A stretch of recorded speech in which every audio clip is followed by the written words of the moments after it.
എല്ലാവർക്കും നമസ്കാരം. കേരളത്തിൽ വലിയൊരു ഉരുൾപൊട്ടലുണ്ടായി. നമ്മൾ ഒരുപാട് സഹോദരങ്ങളുടെ ജീവൻ നഷ്ടപ്പെട്ടു.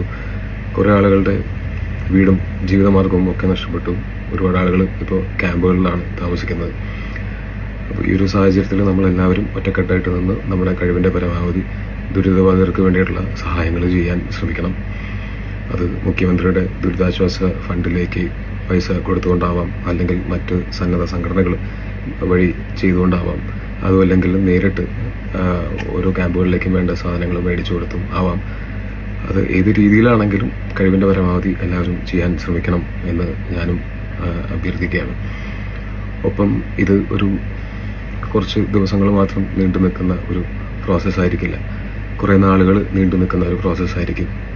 രക്ഷാപ്രവർത്തനം എല്ലാം കഴിഞ്ഞ് രക്ഷപ്പെട്ട ആളുകൾ ക്യാമ്പുകളിൽ നിന്ന് എപ്പോഴാണോ അവരെ പുനരധിവസിപ്പിക്കാനായിട്ട് ഉള്ള ഒരു സമയം ആവുന്നത്, ആ സമയത്ത് അപ്പോഴായിരിക്കും കുറച്ചും കൂടെ കൂടുതൽ സഹായം നമ്മുടെ എല്ലാവരുടെയും ഭാഗത്ത് നിന്ന് ഉണ്ടാവേണ്ടി വരിക.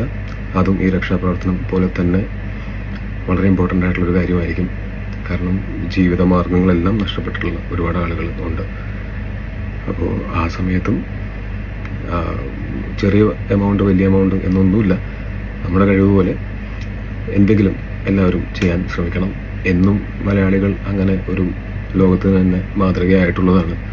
നമ്മളൊക്കെ എല്ലാവരും തമ്മിൽ എന്തൊക്കെ പടലപ്പിണക്കങ്ങളുണ്ടെങ്കിലും, എന്തൊക്കെ അഭിപ്രായ വ്യത്യാസങ്ങളുണ്ടെങ്കിലും, വിയോജിപ്പുകളുണ്ടെങ്കിലും, മാനുഷികതയുടെ സമയം വരുന്ന സമയത്ത് നമ്മളെല്ലാവരും ഒരുമിച്ച് നിൽക്കുകയും ആ ഒരുമിച്ച് നിന്നുകൊണ്ട് നമ്മൾ സഹായങ്ങൾ ചെയ്യുകയും ചെയ്തിട്ടുണ്ട്. അത് നിരവധി തവണ മലയാളികൾ അത് തെളിയിച്ചിട്ടുള്ളതാണ്. അത് ഇക്കാര്യത്തിലുണ്ടാവും എന്ന് പ്രതീക്ഷിക്കുന്നു. എല്ലാവർക്കും നന്ദി.